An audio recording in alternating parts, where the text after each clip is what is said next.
I'm Jay Kingley, co-founder and CEO of Maven, your host of Fractionals Unplugged.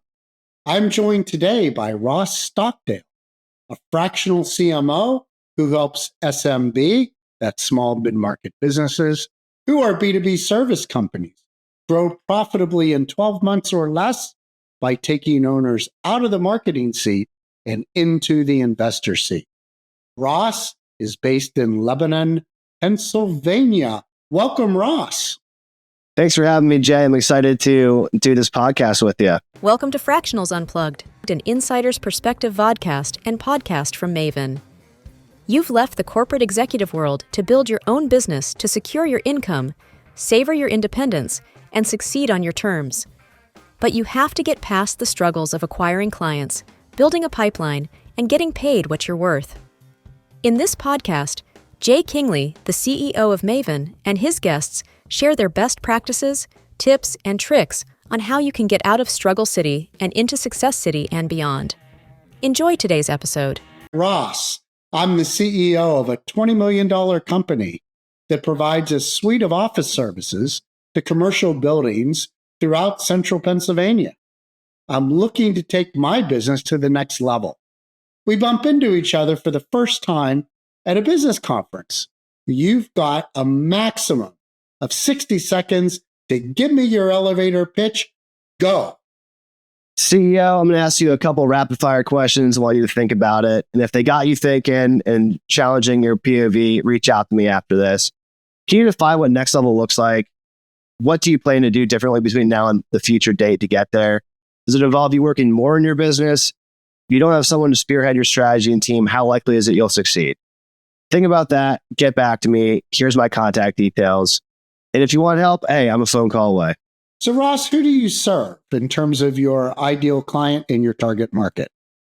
My ideal client, as you said, Jay, are small business owners of service companies. They do between $1 and $30 million a year in top line revenue, but they're looking to grow profitably. So typically the owner is working in the business. It's usually the founder, and they want to get more bang for their buck when it comes to looking at marketing as not just an expense, but an investment. And they also want to work less and get paid more. So give me an example of what a B2B service company that you would serve would look like. Like what type of services are they providing? So I've worked with marketing agencies in the past that provide marketing as a service for other businesses. I've also worked at SaaS and IT consulting companies. I've worked with manufacturers that provide product to wholesalers. Those are a couple of the different verticals, but B2B is the most important aspect. So why do your clients need what you do? I look at it at three psychological reasons. The first is they're frustrated. They've owned their business because they solve client problems, but they don't see marketing as an investment. They look at it as an expense and they avoid it like the plague. Or they've been burned in the past by marketers or marketing agencies, and they just don't really trust marketers in general. Another pain point my clients have typically is complacency. They've been around for a couple decades and experienced success, but with the incoming of technology and the way that the market has shifted, they've been finding it harder and harder to keep up doing the things that they used to do to get them to where they're at. So if they're above 1 million, congratulations, you've been more successful than most small businesses ever have. However, they want something more. They've hit a ceiling and they don't know what it is or how to get there. And the third pain point that I find the most often is they're over leveraged, which means they've either gotten into debt, their line of credit is getting close to maxed out, or they're in time debt where the owners are working so much in their business, they don't have time to do anything else in their life. They work 7 days a week, 365 days a year. And the more they do, the more they feel like they're falling behind. So whether it's with monetary or time, they're over leveraged and they're getting burned out. So what outcomes can your clients expect when they work with you? 3 outcomes that all my clients have reported having are clarity, focus, and confidence. Clarity on what to do, who to do it with, how long it'll take, ROI expectations, which channels and messaging making decisions. Oftentimes when people are feeling frustration or complacency, it's a symptom of anxiety. There's too many choices and they don't know which choices to commit to. So not only do I help them make a decision, but I hold them accountable in their organization to committing to that decision. Another one is focus. A key facet of strategy is with unlimited time and unlimited money and unlimited resource, you can do anything. But all of those things are limited for small business owners that I talk to. So it's how do you make the most out of your time, your money, your team? And I focus on the most impactful campaigns to get them closer to their goal and where they want to be in their ideal future. And the third result that I provide for my clients is confidence. Confidence is not just a logical understanding that, yeah, it makes sense, these plans are great, but it's a heartfelt buy-in into the future can be better than today. So it's breaking any limiting belief or experience they've had that thinks that they're stuck or that there's no hope. It's a solid plan, ruthlessly executed, solves most problems. So either they don't have a solid plan already or they're not executing to where they need to be. So why do you think these B2B services companies in the $10 to $30 million range are struggling to get rid of the pain points that you talked about so that they can get the outcomes they want on their own without help? I look at the 1 to 10 to $30 million range as being a transformative period, because you're no longer a solopreneur, mom and pop shop, very small town business, but you're not that $100 million, $50 million plus that has a swath of resources and huge authority in your marketplace and, 7-figure budgets for marketing. So oftentimes these companies fall into a place where they've achieved a certain level of success on their own, and they feel really good about their competency because they've achieved this success. However, what got you there to where you're at will not necessarily get you to where you want to be, because in order for things to change, things have to change. And everyone, I believe, as a business owner is their own bottleneck in some way, but it's unpackaging that and figuring out why that is, how so. So I find that a lot of the companies that I talk to have surrounded themselves with more or less yes people that are buying into the status quo because they want job security. But by hiring a fractional executive, my job is to tell you no more than it is to tell you yes. And that's the value of breaking you free in growth, is making you face uncomfortable things from the outside looking in. Everybody, including the companies that you serve, have a list of things that they would say are important. But it's only a small subset of those things that can actually be urgent. And as you know, the things that are important but not urgent, we like to complain about them, but we don't have the bandwidth to get rid of them. So what is it about the companies you work with that makes these issues urgent in addition to important? So typically people don't reach out to me and are ready to sign unless they've had their own almost rock bottom experience. A quote I love is, you can't read the label from inside the bottle, which I take to mean typically when something's wrong, it's hard to self-diagnose. And that something wrong can be, the bank is knocking on their door and saying, you need to change something or you're going to break covenant with us. Or they're losing more customers than they're gaining, but they're working harder than ever. Or they're getting in a marital issue with their spouse, or their kids are starting to sort of stray away because there's not enough time. So typically these struggles are both urgent and important, is that they put them off long enough because time usually does not solve real problems.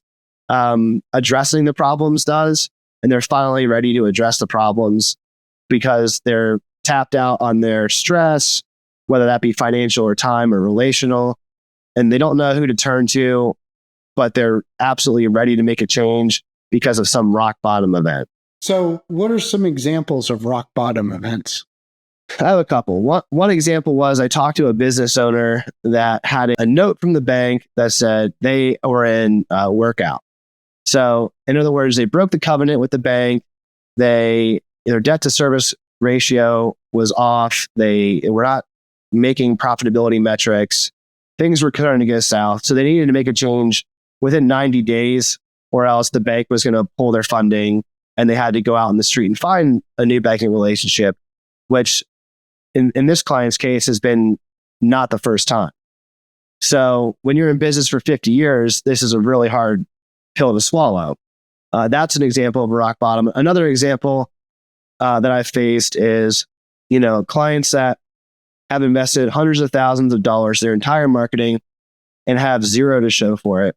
And they have to report to their company yet again at the state of the company and say, we didn't grow. In fact, we shrank and we lost money this year.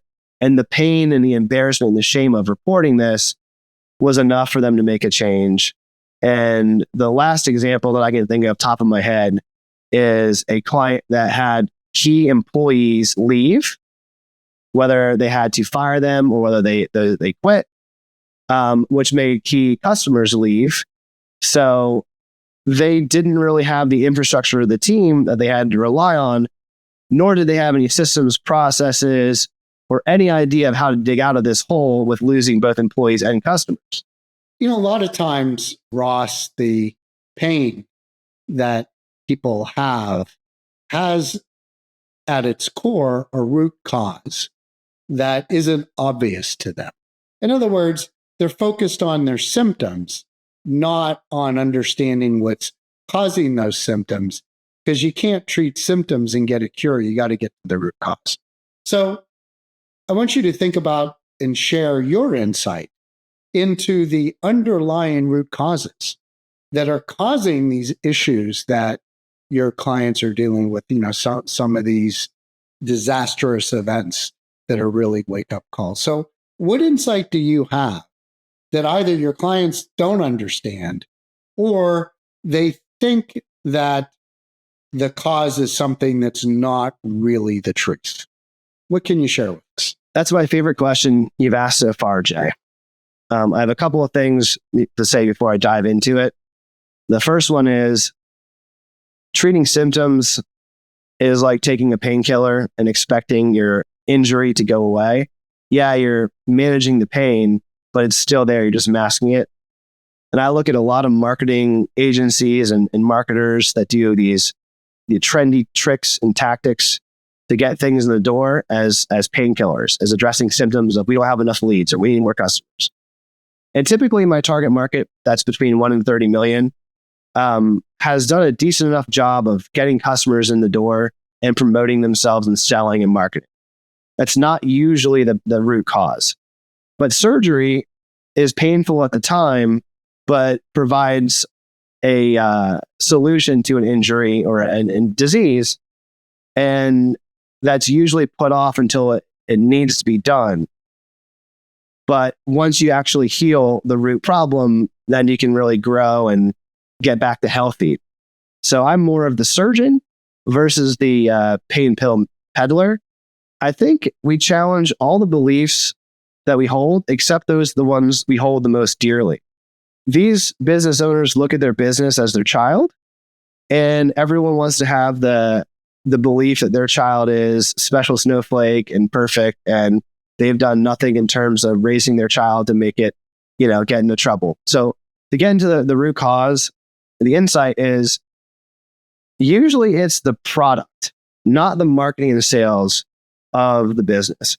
So in other words, how I've fixed this in the past for other clients is I take a math plus English approach to creating strategy and leadership.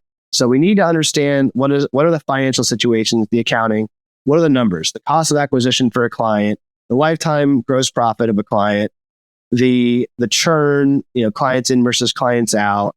What is the value of an average sale? What is your effective hourly rate? These are mathematical questions that I raise right away to get them thinking in different terms. And then from a subjective standpoint, sort of the English brain is I need them to describe to me how they are different and more valuable to serving their clients' needs and pain points than their competitors. If they cannot differentiate themselves in the competitive landscape, then we have to dig in to the story and what makes them unique to wrap around and package that service. Because perceived value is 9 times out of 10 the actual problem that I saw from a CMO standpoint. If you increase the perceived value of your service, then you become more profitable. You have less churn, clients and employees leaving versus ones coming on. You can increase the lifetime gross profit.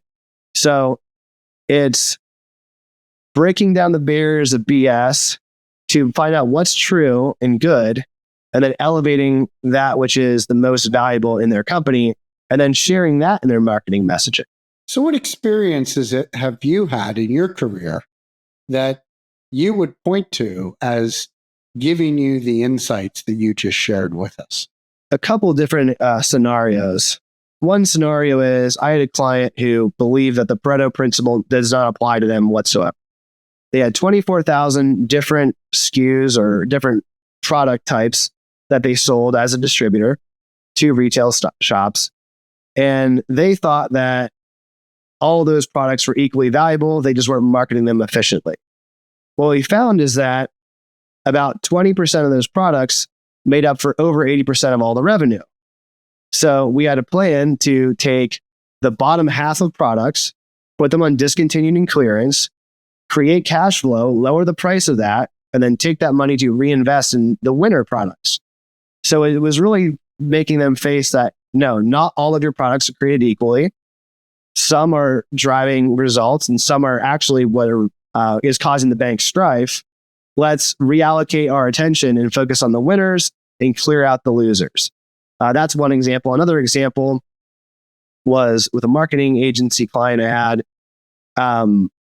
The average price of their client, they had clients stay around forever, but the average price or the lifetime gross profit of the client was so low because they were trying to sell this client on cost versus on value.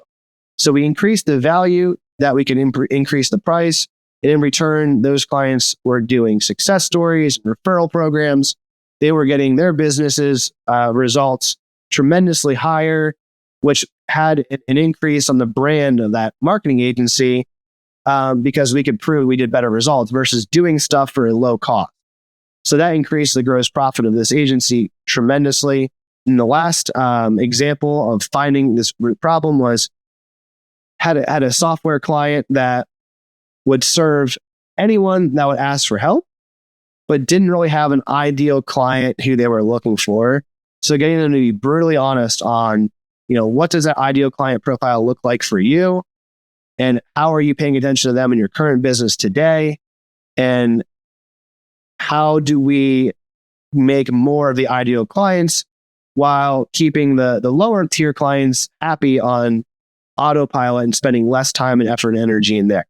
So refocusing, asking very tough questions and getting them to buy into not only their own story that's already there latently, but also buying into the future that if you make these changes that don't cost an awful lot of money, but they can create a tremendous return down the line in the future and really solve for that ideal future you're looking for in marketing. Thank you, Ross. We're going to take a quick break. And when we come back, we're going to learn a bit about you, Ross. You've spent the last 25 or more years working your way up the corporate ladder, achieving success and reward along the way. Whether corporate kicked you to the curb or you walked out the door of your own volition, there is no going back.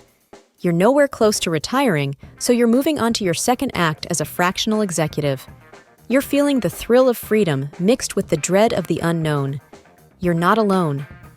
Maven works with the elite 20%, turning the top fractional executives' aspirations into reality easily and quickly. Imagine the right clients needing your genius, chasing you to get it, and happy to pay you for the impact you make. Maven helps you build all aspects of your business to fund your lifestyle without having to work corporate hours. With Maven, market yourself easily, select your clients with purpose, and build a business that leverages your genius. on your terms, not on someone else's. Reach out to Jay at j.kingley@referabilitymaven.com.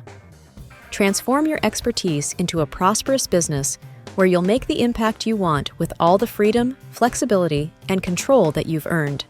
Welcome back. We're talking to Ross Stockdale, a fractional CMO who helps small and mid-size B2B service companies grow profitably in 12 months or less. Ross, let's find out a bit more about you. Let me start with, what makes you great at what you do? So as far as the experiences that enabled me to get to where I'm at, I'd have to say I had a pretty interesting upbringing.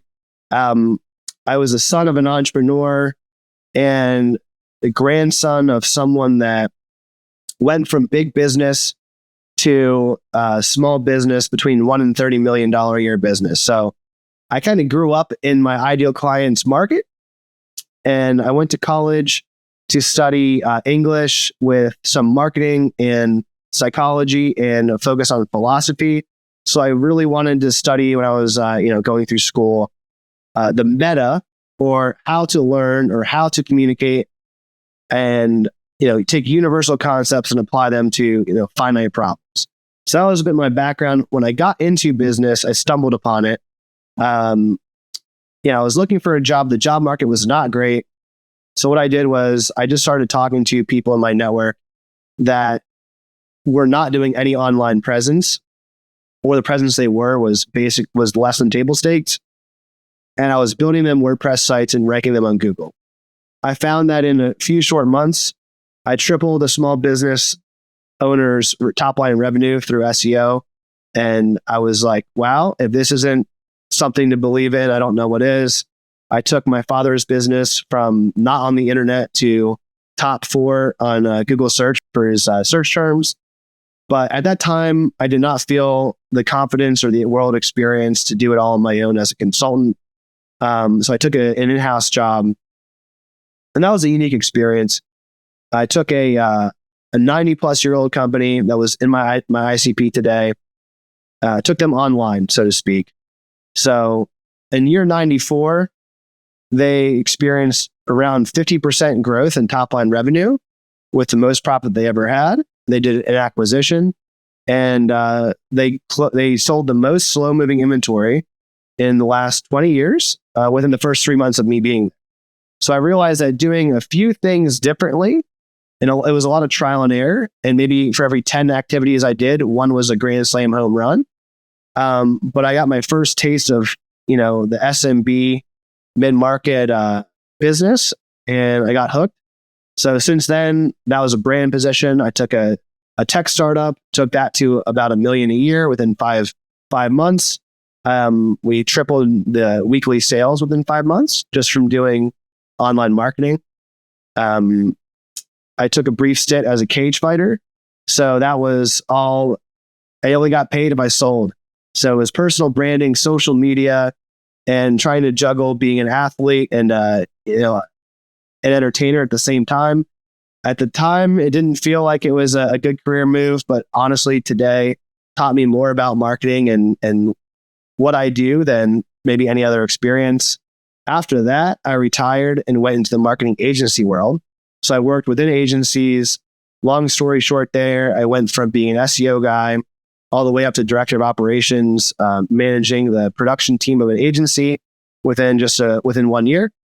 Got to the top as what I perceived as my career ladder in my ICP, and decided that I was going to work for myself because I saw the results I was getting for business owners. And I thought, well, if I'm going to be doing this, I would want to reap the results of my own. I'm willing to take the risk, and I also want the results. So at the end of that chapter, I started a private equity firm. And during COVID, I lost about $700,000 of secured revenue to be just about broke.